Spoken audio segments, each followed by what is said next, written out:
ఫరీదుద్దీన్ గారు టీఆర్ఎస్ తరఫు నుంచి ఎమ్మెల్సీగా నామినేషన్ వేయడం జరిగింది. ఫరీద్ భాయ్ మేము 2004లో కూడా క్యాబినెట్లో మంత్రులుగా పనిచేసినాం. చాలా మంచి వ్యక్తి फरीदुद्दीन गारू, చాలా మంచి వ్యక్తి. फरीदुद्दीन भाई हमारे साथ आ गए. हम लोग काउंसिल में हम लोग एक जगह बैठेंगे, एक जगह रहेंगे. आज फरीदुद्दीन साहब का नामिनेशन हुआ, वो एमएलसी बन गया. अब उनको कोई कॉम्पिटिशन में आ ही नहीं सकता. वैसा सिचुएशन है.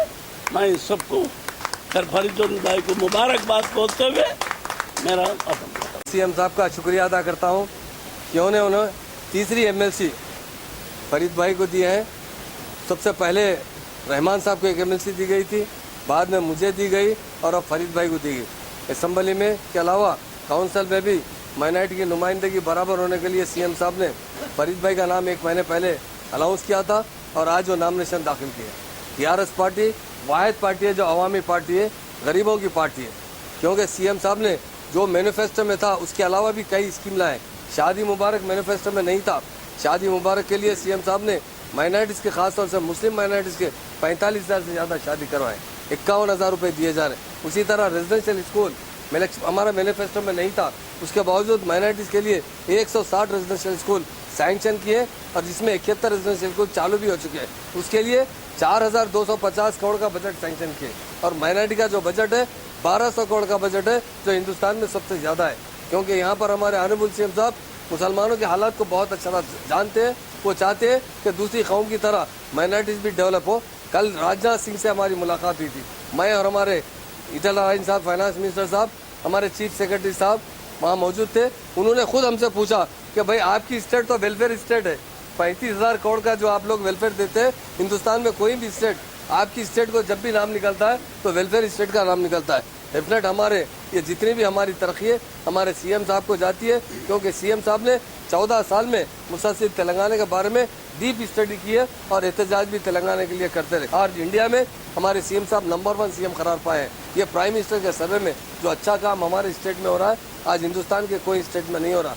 आज हमारे काउंसिल के अंदर 31st काउंसिल हमारे फरीद भाई आ रहे हैं, जिसका आज नामिनेशन दाखिल किया गया. डेफिनेट हमारे पास हमेशा आवाम और गरीबों के लिए पार्टी बनी है कि आवाम की पार्टी है. आवाम की जिस तरह नरसन्ना कहे कि हमें दिल्ली हिली नहीं है, हमें दिल्ली है तो गली है, हमारी आवाम हमारे लिए दिल्ली है. जो आवाम चाहती है वही हुकूमत करे. और जो हमारे नए डिस्ट्रिक्ट बन रहे हैं उसके लिए हम सीएम साहब का मुबारकबाद देते हैं. क्योंकि आपने जो कहा था वो देकर बताया, कर बता रहे. आज फरीद भाई का नामिनेशन दाखिल कर गया, मगर हमें कोई कंपटीशन नहीं है. यूनानी मसले वो ज़रूर जीतेंगे.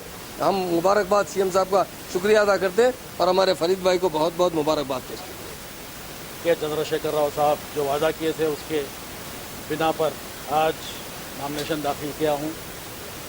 और इस नामिनेशन में मेरे साथ में हमारे डिप्टी चीफ मिनिस्टर साहब आली जनाब महमूद अली साहब और होम मिनिस्टर साहब नाइन नज़मा रेड्डी साहब, हमारे आबपाशी भारी आबपाशी के वज़ीर जनाब हरीश राव साहब, सब मिलकर ये नामिनेशन हम दाखिल किए हैं. जिस तरीके से चीफ मिनिस्टर साहब ने मुझ पर ये जिम्मेदारी आयद की है, इंशाअल्लाह ताला उस जिम्मेदारी को पूरी तरीके से निभाने की मैं कोशिश करूंगा. और जो आज ये मौका मुझे फराहम किया गया है एमएलसी की हैसियत से, इसमें मैं चीफ मिनिस्टर साहब का तहे दिल से शुक्रिया अदा करता हूं. उनके साथ ही साथ हमारे हरीश राव साहब का और डिप्टी स्पीकर पद्मा देवेंद्र रेड्डी जी का और ज़िले के रहने वाले रुकने असम्बली कहिए या रुकने काउंसिल कहिए, इन सब का मैं तहे दिल से शुक्रिया अदा करता हूं. और जिस यकीन के साथ मुझे ये